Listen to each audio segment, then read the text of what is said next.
Hey everyone, this is Matt, and in today's video I'm bringing you the second video of my new series that I'm doing called The Adventures of. So here we have The Adventures of Eldlich climbing or grinding the Duelist Cup. Alright, so I did get to the highest level in the Duelist Cup in Master Duel, the Duelist level 20 or whatever the max is, right? Yeah, I saved a couple of replays, 5 here to be specifically, of games that were interesting and like kind of fun for me. So you'll see here that you know, unlike some of my other videos where like it's over by like turn 2 because I would just strike them and then just call it a day, like, you know, most of these duels have several turns of gameplay going on. So that's, you know, part of the reason I wanted to share. So yeah, no particular deck archetype, you know, just miscellaneous decks that I encountered in the Duelist Cup. So yeah, I hope you'll enjoy this. So let's start with the first one. So let's look at the deck profile of the first one here. Oh, it doesn't. Oh, I think because it's a Duelist Cup game, they don't actually show the deck profile. Okay, makes sense, right? It's an event, so yeah. Well, let's just hit play and then see what happens. I believe this is a. Well, I'll just have to see. Alright, let's see what we got. Alright, so I have a really strong opening hand. Right, we have 2 of our pots. Lord of the Heavenly Prison for back row protection. Torrential Tribute, always. You love to see Torrential Tribute in your opening hand. And 1 piece of the Eldlich engine, in this case the Halq arrow. So we have a very solid start. And in fact, this pot does not get ashed. This doesn't get ashed either. So I pick up a second Torrential Tribute. Wing Dragon Raw Sphere mode going first doesn't really do much. Eldlich, I don't really want to in my hand, so I figured, hey, Torrential Tribute is not one hard once per turn. So they know I have a Torrential Tribute, but they do not know that I have a second one. So anyway, so I'm gonna go ahead and set 4, lose Lord, and then pass. So I didn't set my second Halq arrow because I can't use it anyway. Okay, and then Trap Trick needs a spot. Okay, so this is a branded Despia deck. So in Master Duel, branded Despia is not as good as it is in the TCG yet because they're still missing a bunch of cards, but it's still an okay rogue deck, and I'm starting to see this a lot more often. So branded opening. Okay, Luber is going to go ahead and search Despia, the Theater of the Branded. So for those of you who don't know, this is a field spell that basically lets them once per turn do a fusion. Hand or field, and basically if a face-up non-fusion fairy monster leaves the field by a card effect, they can target a level 8 fusion monster and special summon it, right? So basically lets them recur their fusions. So he's going to fuse into Despian Quiritus. This monster says during main phase, change the attack of all monsters on the field to 0 until the end of this turn except level 8 or higher fusion monsters. So, alright, let's continue. So, he summons Dramaturge of Despia by its own effect. I still flip Torrential Tribute. So, because he had branded opening in the graveyard, he banished it so that he could keep his fusion monster alive. So, I knew that would happen, but I just wanted to remove a 3,000 attack beater off their field. And Halq arrow is going to soak up this attack. And since I'm using Halq arrow, I'm going to trigger Lord of Heavenly Prison. Search a Pot of Extravagance, so I have some pretty good follow-up. Alright, so so on end phase, I'm going to get Dogmatic Punishment. Dogmatic Punishment is going to attempt to pop this. So he has a Despian Comet in his hand. I actually forgot what Despian Comet is. So I know, I remember I know Despian Comet has 2 effects. The one I usually remember is if it's in the graveyard, you contribute a fusion monster to special summon this card. So this one actually negates cards that target face-up Despia monsters. So yeah, I totally forgot about that. It's okay. I'm just gonna extrav, get my draw 2, go into end phase. There's no point in attacking because he's just gonna make my monsters attack 0. So instead, I'm just gonna grab my elixir. I have Ice Dragon's Prison, and I'm good to go. So he does not have any more branded openings in the graveyard, which means my other Torrential Tribute can work now. Okay. So he's going to poly. into Guardian Chimera.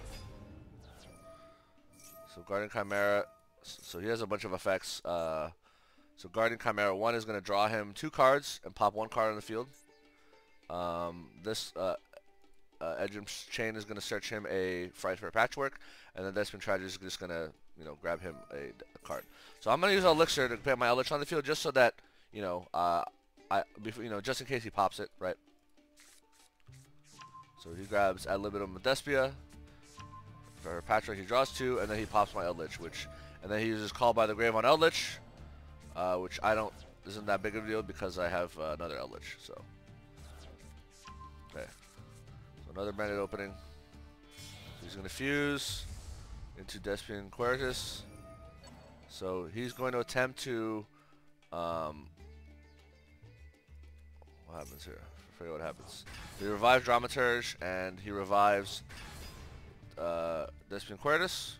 Okay. So I'm going to Torrential Tribute. He does have a branded opening. So I knew he had that.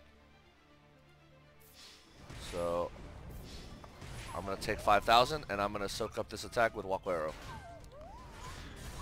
So lucky for me, I have one more Torrential Tribute, and he has no more branded openings in the graveyard. So branded opening is super obnoxious because it just keeps his fusions alive, and he managed to see 2 of them. But it's okay, I have a 3rd Torrential. So I'm going to set more. I'm going to grab a Conquistador, and then I still have an Elixir to grab my other Eldlich. So it looks like I'm on the back row. I'm on the back foot, and I'm in a disadvantage here. So I'm going to Torrential Tribute on summon of this Aluber, because there's a normal summon, right? Whatever spell he searches, ain't gonna matter. He searches branded in red, okay? He's going to use Despia to revive his Guardian Chimera. I'm actually going to chain Conquistador into Elixir, which will summon the Eldlich, pop his Theater, and then he does not get to revive anything. But he does get to special summon Fallen of Albaz from the deck. So this effect was the graveyard effect of Despia Queritus, right?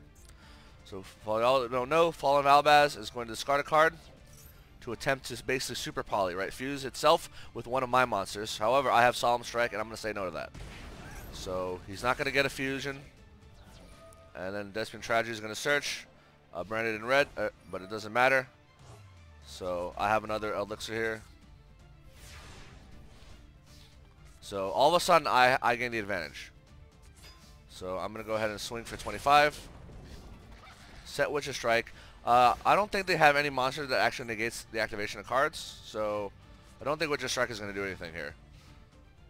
Okay. So I draw Ice Dragon's Prison. Ice Dragon's Prison is pretty good against branded Despia. Swing for 25. I'm going to Ice Dragons, grab his Guardian Chimera, and then swing for 33, and then the game is over. So he had a set branded in red, but he didn't have fusion materials to make a play with it. So there you go.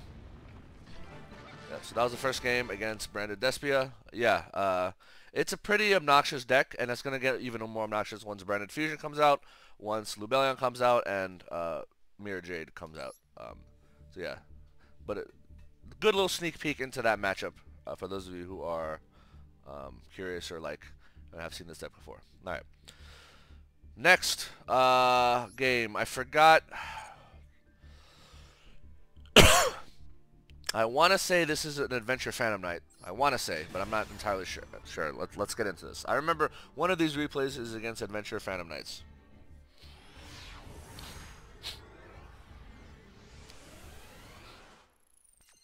Alright, so we have, okay, solid opening hand. I do lose the coin toss, and I do go second. Yeah, okay. So, Adventure Package, okay. No Witch's Strike. Yep, it is Adventure Phantom Knights. Alright, so this is the deck, the matchup I was thinking about. So yeah, no Witch's Strike, no Trap Trick to go no Witch's Strike. This guy is basically going to be able to combo off and make everything that Adventure Phantom Knights deck players love to make. He has his Adventure Package. Right.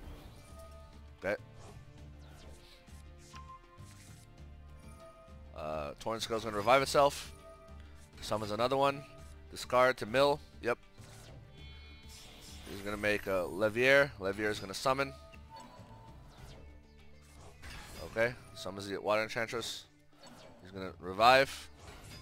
Make another Levier, the Sea Dragon. He's going to revive again. He's going to make a Utopic Future. And then Utopic Draco Future. And then he's going to make Rusty Bardiche. Rusty is going to mill a card. Set Fogblade. Okay. Search the Trap Monster. Mill a Fogblade. Revive a monster.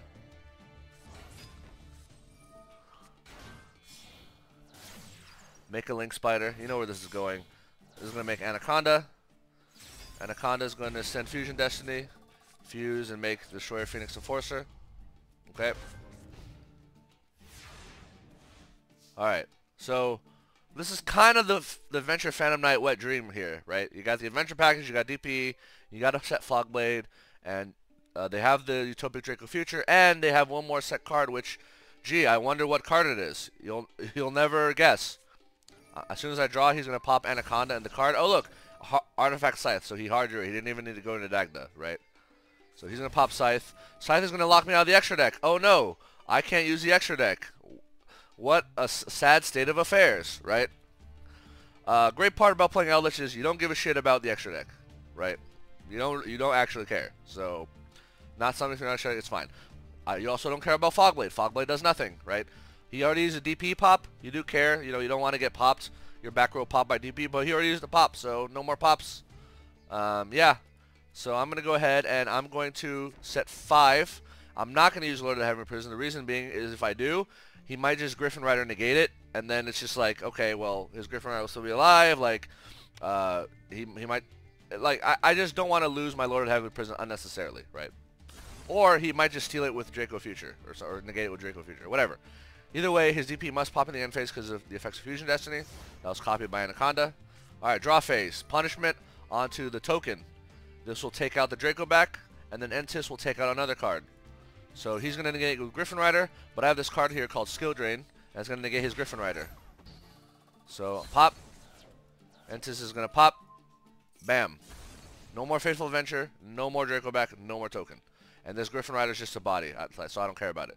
DP comes back, but its effect is negated. He's going to do a bunch of comboing. Search Rite of Outer. By the way, his deck is down to 21, and his extra deck is down to 6, versus my 34 card deck. So he's blowing his load. He's definitely like grinding through most of his deck, right? And so far, I've used only one card. Sorry, 2, right? Dogmatic Punishment. So he summons another. He goes into battle phase. I flip Walquero, right? So he's going to max C, which I don't care. So on the summon of Walquero, I'm going to Torrential Tribute. And since all his monsters are skill drained, that means that it's going to blow up everything. And DP chaining doesn't matter. Pop, pop, pop, pop, pop, pop. Pop, pop. Alright, and then DP is going to recycle, but then on resolution, I'm also going to use Lord of the Heavenly Prison, which, remember, I did not use its effect last turn to reveal itself, so when it summons, it's not going to search a card. It's just going to summon as a 3k body. I just want a big monster on the field so I can fight him, right? I know he has Fogblade and is basically going to bait him out. So he ends with a lone Torn Scales. Okay, DP is going to come back. I don't care. Alright, so we're going to attack the Torn Scales. He's going to Fogblade my guy, which I don't care about. I'm going to set Elixir. And then this is also going to grab an Elixir. Alright. Alright, so let's see what's going to happen. Foolish Burial into... He's going to Foolish one of his PKs. Search another Torn Scale. Okay. He's going to make Break Sword. Okay. He's going to flip, grab the token. And he's going to play Raigeki. Ooh, did not expect that. So he's going to Raigeki my Lord. An attempt to swing. Not for game, but for 65. Right. But I have an Elixir, and he does not have an Ash. So Eldlich is going to block that. So he's going to go ahead and grab another Rite of Armistier. Okay. Set 2 more. Okay. I don't care. So I'm gonna draw Lord. Eldlich is gonna swing into the token. He's gonna Droplet. Okay. Send right Artemis here. I'm going to chain Huaquero. The reason because I want to use Huaquero to banish one of his cards from the graveyard. It's a non-targeting banish. So the card I'm going to be banishing is his Fogblade. Because for those of you who don't know, Fogblade is a trap that allows Phantom Knights players to just basically revive one of the Phantom Knights from the graveyard. So I'm just going to summon Huaquero, banish this, and then whatever, Droplet. So I'm going to main phase 2. Resummon the Eldlich. He has Call by the Grave, but I have an Elixir. So I'm going to go ahead and save my Eldlich from being banished and bring him back. Then I'm going to use Lord to set up for a subsequent turn. He's going to attack. Doesn't matter, but the reason he attacks is because he wants to make 4 material Zeus. But again, Zeus is skill drained. So the main benefit at this point of the Zeus is that it's a 3,000, it's a 3k beater, right? So I'm going to go ahead and grab Conquistador of the Golden Land. Or an Elixir and a Conquistador, right? Okay. So Pot of Extravagance. Going to draw me 2 cards. So just quick recap. So he has 12 cards left in his deck. 3 cards left in his extra deck, right? 4 cards on the field, 1 in hand. So that's 5 total. I have 4 on field, 3 in hand, so that's 7 total. So I already have an advantage against them, right? And I still have 25 cards left on my deck, and extra deck is like whatever, it's fodder. But 8. So like, I don't know why this guy hasn't surrendered yet. Like maybe he thinks he has an out for skill drain, but like, it's not looking good for him, right? So I'm gonna set, and then pass. Gozen match is going to wreck his board because he has a dark, a light, and an earth, right? He's going to go to attack position, attempt to attack with Zeus. I'm going to flip Gozen match, which will be, alright, if you want to keep your 3,000 attack Zeus, you have to get rid of your DPE, right? But he decides he's going to keep DPE because DPE is a monster that can recur itself every turn, right? However, unbeknownst to him, I have Conk. I'm going to pop DPE, and when DPE is going to use its graveyard effect to attempt to revive itself, I'm going to Solemn Strike. So he will not revive DP. No more DP. And then on end phase, he's going to Ghost Spell, which, okay, stops me from getting another Eldlich. But it doesn't matter because I'm just going to go ahead and swing. And then I'm going to use Lord, set a Solemn Strike, and that's it. Alright. So he's going to normal summon Droll and Lockbird and just swing into my Eldlich. I think at this point he just gave up because Droll literally does nothing here. He has 10 cards left. He's out of gas. Like, what exactly is left in his extra deck? My guess is Nightmare Unicorn, Access Code Talker, and oh boy, what could the last one be? Rongo maybe? Let's say it's Rongo. Rongo, Access Code, and Nightmare Phoenix, right? All of which will do absolutely nothing under Skill Drain. And he won't be able to even get to Rongo because of Gozen Match. Yeah, game is over. And plus, even if he did, I have Solemn Strike. So whatever he summons, that's like a big threat from the extra deck. I'm just gonna Solemn Strike it. But anyway, swings to 25. He basically admitted that this game was over. Yeah, GG. No Witcher Strike needed. I went second and I won the grind game. It's very easy to break his board, and then after that, he just was out of gas. You can't outgrind Eldlich. You just with a Adventure Phantom, you just can't, right? Anyway, so that was game number 2. Okay. Game number 3. Oh boy, what is this deck? 11 turns is a lot of turns. Let's see what this deck is.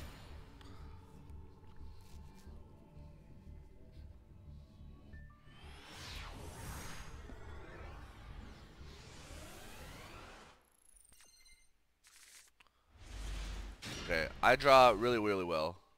Pure Order, Skill Drain, Gozen, Solemn, Trap Trick. Oh, this is some kind of Swordsoul deck. Oh, wait, is this the Swordsoul that I recorded the short? Remember that short about me Witcher striking Bro into Fleur? This might be it, actually. This might be the actual game, but let's see. Let's find out if it is. So he's gonna grab Blackout. Okay.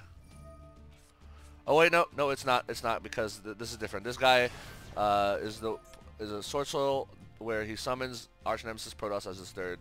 Okay, so pretty good deck. So he's blocking me out of lights. He has a, you know, monster negate. He has a omni negate with a pop. He has a blackout.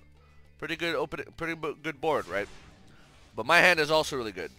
So I'm gonna set a bunch of cards here. I'm holding a Solemn Strike. The reason being because I don't think I need more than one.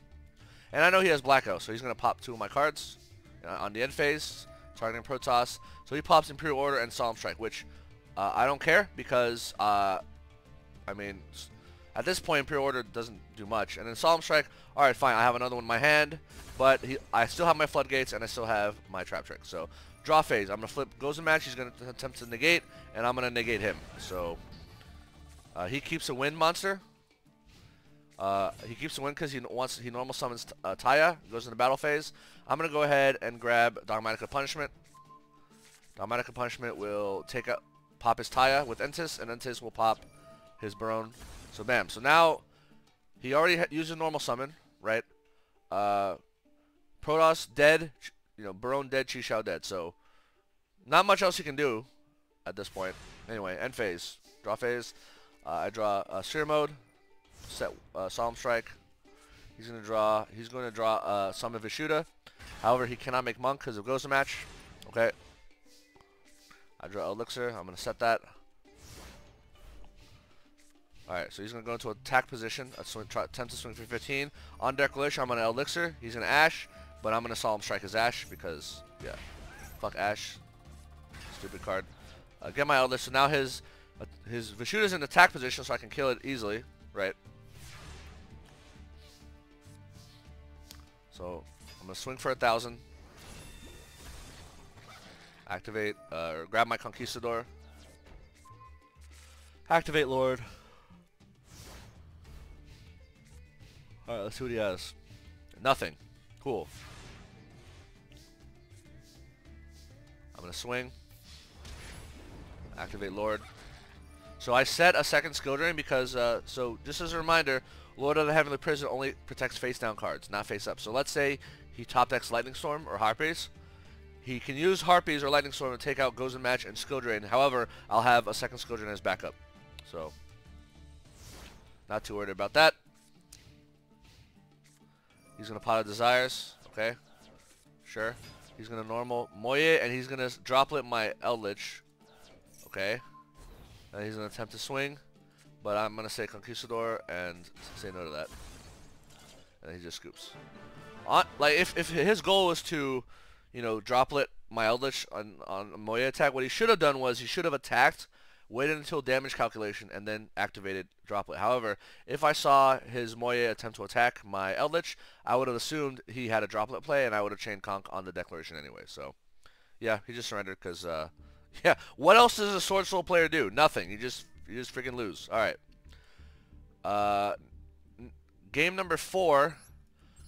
This is the shortest of the games. I want to say this is against an Invoked Despia player. One of these replays is against Invoked Despia. I forget which one. Might be. I'm guessing it's this one.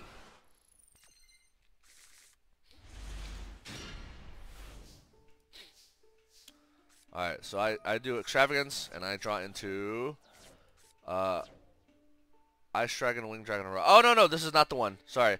Oh, no, so this is the... I remember this game. Okay. So this game... This opening hand is a little sad, because I'm going first, and I draw both Sphere Modes. I only have 2 in my deck, and I fucking draw both of them going first. Because, of course, I draw an Eldlich, which, going first, does nothing. And then, so basically, my opening hand is 3 cards, Lord and 2 traps. And unfortunately, it's very hard to bait out, you know, a negate, for, like, with Ice Dragon's Prison, to get into Witch's Strike, right? Alright, so let's see what it does. So I'm kind of in a pickle here, right? If I don't get Witch's Strike to resolve, or like, I'm kind of... It's hard, right? Ice Dragon's Prison by itself cannot prevent a board from being built. It's really hard, right? He's going to Harpies, which, lol, Yu-Gi-Oh! Player's not reading, does nothing. He's going to go ahead and grab Rite of Artemisia. So, basically, like, I can't even Witch's Strike because I have no targets for Ice Dragon's Prison. Like, I can't bait the Griffin negate, right? Or at least not right now. Alright. So he's gonna Draco back, okay. Vishuddha, and this guy's gonna summon. Oh, he's actually gonna like seize his Griffin Rider away into Number 42, Galaxy Tomahawk. So this card is banned in the TCG, folks. Let's read what this says. 2 level summon. On 1 turn, you can detach 2 Exceed materials from this card, special summon as many Battle Eagle tokens as possible, and destroy them at end phase of turn, and your opponent takes no further battle damage this turn. So he's literally going to summon a bunch of tokens, right? So this is like, what is this, Auroradon, but like, I don't know, the Xyz version of Auroradon, it feels like, right? Alright, so he's going to link into Barricade Blocker, and then he's going to link into Auroradon, and Auroradon is going to make 3 tokens. Alright, so here's my game plan. Alright, I know with absolute certainty that, okay, I kind of guess the deck that he's playing is Adventure Synchro Halq, right? So normally when they get to this point, they use Auroradon's second effect here, which says once per turn, you can tribute up to 3 monsters. Apply one of these effects based on number tributed. The second one, 2, special summon 1 Mecha Phantom Beast monster from your deck. So so most of these players, like, or these decks, they summon Auroradon and then they use a second effect to tribute itself plus one of the tokens to summon O-Lion from the deck. O-Lion is a tuner, level 2, which then synchros with one of the tokens to make Denglong. Denglong searches 9 Pillars of Liang Xing, and then they can do other synchro plays, right? So that's what I know he wants to do. So before he does that, I'm going to flip Ice Dragon's Prison, and I'm going to say, no, I'm not going to let you search O-Lion. I'm going to summon back your Xyz monster, your Galaxy Tomahawk, and I'm going to banish Auroradon. So now, he's stuck on, and then I can trigger Lord of the Heavenly Prison, right? Which is going to grab me Pot of Extravagance. So he's now stuck on with this board of 5 tokens. So yeah, 5 tokens is all he has, right? His board is full. He's going to bounce my Lord, which is silly because I can just reuse Lord, right? He's going to use Emergence into Taya. Okay, sure. Alright, battle phase, he's just going to swing for 2k. Does no damage because of Tomahawk. That token goes away. Alright, so now he has space on his board. I'm going to draw, and I'm going to obviously use my Extravagance. Get another draw 2. Alright, now we actually have some trap cards. We can actually play the game here, right? But look at this hand. I have like 7 cards in hand. So I'm going to go ahead and use Wind Dragon Roster mode to tribute his Adventure token with the Draco back and 2 of his other tokens. Just cause fewer bodies on his field, gets rid of that pesky Draco back. And then I'm going to use Eldlich to take out Faithful Adventure. And then I'm going to grab a Huaquero. Eldlich will revive itself from the graveyard at 35. And I'm going to swing into this token. So basically, I'm leaving him with no... So the reason I want to get rid of his token is because he has Vishuda in the graveyard, right? If Vishuda's in the graveyard, he can use Vishuda's effect in the graveyard to bounce one of my cards. So only if he controls a non-effect monster, such as a token. So I'm clearing out his tokens. Although I can't even target Sphere Mode for an attack. That's part of its effect. Cannot be targeted by card effects or attacks. So, and Sphere Mode's going to come back to my board on their end phase. And guess what? Sphere Mode's a level 10. As is Eldlich, I could theoretically make a rank 10. So yeah, I'm breaking this token so he doesn't get a free Vishuda bounce. And then I'm going to activate Lord, set 2, and then Huaquero's going to grab Elixir. So all of a sudden, I'm back. I'm in the game. Like, I went from a very bleak, hopeless-looking hand to like being in the game. Now, note that Ice Dragon's Prison kept me alive, right? Because it stopped him from searching O-Lion and going into Denglong. Like, that's all the job it needed to do, right? Anyway, so let's see what happens. So his main phase, he's gonna get another token here, and he's gonna normal summon Taya. So Taya's effect is not on summon. It's a it's a slow effect that happens during the main phase. So it says you can banish a Swordsoul card or one monster to special summon a token. That's a tuner, right? So if I allow him to do this, not only will he have a token to synchro with, but also his Vishuda will be live. I mean, his Vishuda is already live because of the adventure token. So before he even does that, I'm gonna go ahead and punishment, take out the Taya, and then Entis will take out the adventure token, and then he just scoops. Yeah, game is ogre. Like end phase, Sphere Mode returns to my hand. I summon Eldlich, right? I can summon Lord. I'll have 4 level 10s on my board. Like, I guess, my extra I've already kind of blew out my extra deck, but I have OTK, right? And he already uses normal summon. So this game is ogre. Yeah, so I went from like kind of being really behind, like weird opening hand, to a really good ender. So I think that the whole Nightmare, the Galaxy Tomahawk, I think that play was because he didn't have access to a tuner. So you need a tuner to go to Halq, and then Halq goes into Auroradon. But my guess is he did not have a tuner to go into Halq with, so he did a XC7 play instead, and then he made Auroradon that way. So either way, like I could see his line of play. I'm like, all right, I gotta take out this Auroradon before he tributes and gets O-Lion. So anyway, so that's game number 4. All right, game number 5. This must be the one I've been thinking about. This next game is my opponent is playing Invoked Despia. So yeah, let's get into that. 9 turns. It's very interesting.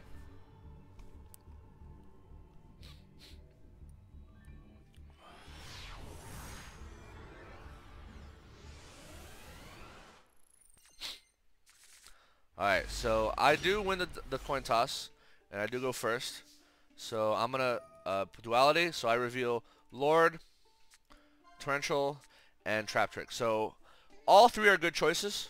Most of the time, if I'm using Poly Duality, I want to grab Lord of the Heavenly Prison to protect me from back row clear. Most of the time, right?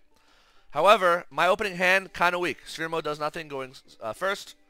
Witch's Strike, great card, but I have to be able to bait one of his negates, and the only other cards I have that could possibly bait a negate is Ice Dragons or Huaquero, right?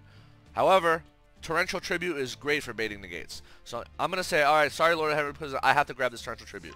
But he knows I have Torrential Tribute, right? But he does not have Witch's Strike. So I'm going to set 4 pass. Alright. Meltdown. Grab Alistair the Invoker. Alistair the Invoker, search Invocation. Invocation, or Alistair link into Artemis. Alright, Invocation is now going to summon Invoked Mechaba. Alright, so on summon, I have the option of playing Torrential Tribute right here. I do. There is a very good chance that this player, so first of all, he knows I have Torrential Tribute, right? So he's willingly playing into my Torrential Tribute with his Invoked Mechaba. High chance that this guy has a trap card in his hand. So Invoked Mechaba says, when a spell trap card or monster effect is activated, quick effect, send the same type of card from hand to graveyard to negate activation and then banish. So if he has a trap card in hand, he can negate Torrential Tribute. So that because of it, but you know, I want him to negate Torrential Tribute because I have Witch's Strike, right? His negate is once per turn. However, I'm not going to use Torrential Tribute right now. Why is that? Because Invocation is in his graveyard, or about to go to his graveyard, and Alistair is banished. I want him to use his Invocation to recycle Alistair to his hand, right? So I want this to go through, because when I Witch's Strike, it will kill Alistair, right? If I Witch's Struck before that, he's going to have Alistair, and then following turn he has follow-up, right? By waiting to Witch's Strike until after he puts the Alistair back in his hand, I ensure that I kill the Alistair, right? And he has no follow-up for next turn. Battle phase. He's going to declare Dark Attack. I'm going to activate Huaquero. So he has a chance to negate here. He doesn't. On summon, I'm going to Torrential Tribute. So, remember, your trap monsters can trigger Torrential Tribute because they summon themselves, right? Great to do it during the battle phase because it gives them less opportunity to react. Anyway, now I flip Torrential. He has 2 options. Either let Mechaba die or negate it. And don't let Mechaba die. He's going to negate by sending Shadal Schism, a trap card, to from his hand to graveyard. Great. He took that card out. So Torrential Tribute will be negated and banished. And then on new chain, I'm going to Witch's Strike and blow everything up. Oh, he's going to chain Branded Opening for some reason. Branded Opening is going to grab him, summon Aluber from his deck, and then Desperation Tragedy will search him a card, right? However, it doesn't matter. So I basically blow up. Oh wow! I took out 2 Magical Meltdowns, 1 Alistair, 1 Invocation. So his Invoked engine is mostly dead, right? Like, yeah, he has 2 more Alistairs, but like I don't know how many Invocations he's running. If he's a smart player, he's running 2 Invocations. Actually, no, he must be running 2 because 1 just went to his deck. So yeah, he does have another Invocation. Anyway, so new chain. Desperation Tragedy will draw him a card. He draws Aluber, the Gesture of Despia, okay. And then end phase. So he doesn't scoop. He decides to play on. I'm going to go ahead and attack for 18. Main 2. Link into Link Spider, okay. and then set Gozen match. And then Huaquero is going to grab me Elixir. Alright, so he normal summons Aluber, okay? Aluber will search him, Despia, the Theater of the Branded, yeah. So now he activates effect, he wants to perform a fusion summon. If he's activating to perform a fusion summon, that means that he plans to fuse the Aluber on his field with a monster in his hand. My guess is the monster in his hand is a light or dark monster, right? Because that's how Branded and Despia typically fuse, is a Despia monster plus a light and dark, usually, or dark. So what I'm going to do is I'm going to chain Ice Dragons, I'm going to target his Aluber in the graveyard, and I'm going to banish both Alubers. So this accomplishes two things. One, it makes this fusion fizzle. Two, it removes Alubers from the graveyard. For those of you who don't know, Aluber has an effect that says if a face-up fusion monster is destroyed or leaves because of a card effect, while this card is in the graveyard, you can basically revive itself and negate a monster, right? So I'm just removing that option from him completely. So, but the Theater here has another ability that says if a face-up non-fusion fairy monster leaves the field, revives a fusion monster. So he's going to revive Invoked Mechaba, okay? Because it's a level 8 fusion monster. I'm okay with that because I know in his hand he does not have a trap card. He does not have a trap card because he just attempted to fuse Aluber with a monster, right? Therefore, the card in his hand must be a monster. So I'm going to go ahead and summon my Eldlich in defense position. Alright, so I'm going to Gozen match and to take away my Link Spider. Now, if the monster in his hand is Alistair the Invoker, he can swing into my Eldlich and on damage step use Alistair to boost the attack of his Mechaba. If it is Alistair the Invoker. Instead, he chooses not to attack and goes to end phase. That makes me think he does not have an Alistair in hand. Alright, battle phase, I'm just going to crash because remember, Eldlich can revive itself easily. I'm going to set Torrential Tribute. Also, he has a Branded opening in his graveyard which protects fusion monsters from destruction effects, so, but not battle. So anyway, this is going to grab Huaquero and phase. He draws, he normal summons Alistair the Invoker, okay? Alright, he grabs Invocation. Now, what's he going to do from here? He's going to battle phase and attempt to swing for 1,000, and I'm going to block with Huaquero. And then he goes to end phase. Alright, wait, you might be asking, why did he go to end phase? Why didn't he use Invocation? Why didn't he use the Theater? Okay, Invocation can only summon him an Invoke monster. My guess is the only Invoke monsters he might have in his extra deck are Mechaba and possibly Purgatrio. Mechaba is a light monster, Purgatrio is a fire monster, and guess what? Alistair is a dark, and Gozen match is active. So he literally cannot play Invocation to make any of those monsters. Okay, why didn't he use Despia, the Theater of the Branded, to fusion summon? Because he doesn't have a Despia monster, right? Alistair is not a Despia monster, and my guess is none of the monsters in his hand are Despia monsters. So, yeah. He basically has to just pass. I'm going to draw Lord. Lord's going to activate. I'm going to revive Eldlich at 35. Swing for 25. And then end phase, I'm going to grab another Elixir. And I have Lord of the Heavenly Prison, right? So he's going to set up a monster. And I'm going to Elixir on end phase. Grab my second Eldlich. Alright, now I'm going to style on him a little bit. So first, I'm going to link into Lina the Light Charmer. By the way, this is under Gozen match, all light monsters. Lina is going to revive his Mechaba to my field. Then Eldlich is going to revive itself at 35. Lina attacks. Mechaba attacks. Eldlich attacks. GG! Alright, so... yeah, I mean, there is some synergy between Invoked and Branded Despia, but, you know, I don't often see, you know, despite that synergy, I don't often see this archetype play together as much as I would think. So, anyway, that was that. Surprisingly, a 9-turn game despite him getting Witch's Strike. Honestly, he should have scooped after Witch's Striking, but, I don't know, I guess he thought he could just play with one card, which, I mean, he did sort of do stuff, but, I mean, I just overwhelmed him with just having, like, way more card advantage, so it didn't matter. So... anyway, yep, so those are 5 duels, and, you know, the Adventures of Eldlich, grinding through the Duelist Cup. Yeah, pretty interesting games. Hope you all learned something about, making sure you time your traps properly, making sure you know what your opponent wants to do, making sure you know what your opponent has, right? Like, you just have to always keep track. Like, what are they trying to accomplish with this effect? Like, what cards, what type of card do you think that they have in their hand, right? Always keep track of this stuff, right? Notice in that Phantom Knights game, I dodged Called by the Grave, right? I played around Called by the Grave by keeping an Elixir handy, so that if he did chain Called by to my Eldlich graveyard effect, I can revive it and play around it. So these are just things you got to think about all times when you're dueling, right? It's just game knowledge. You have to understand, how your deck works, what your opponent has or is likely to have, and how you can play around it, right? So anyway, hope you enjoyed and this was informative. See you on the next video. Peace.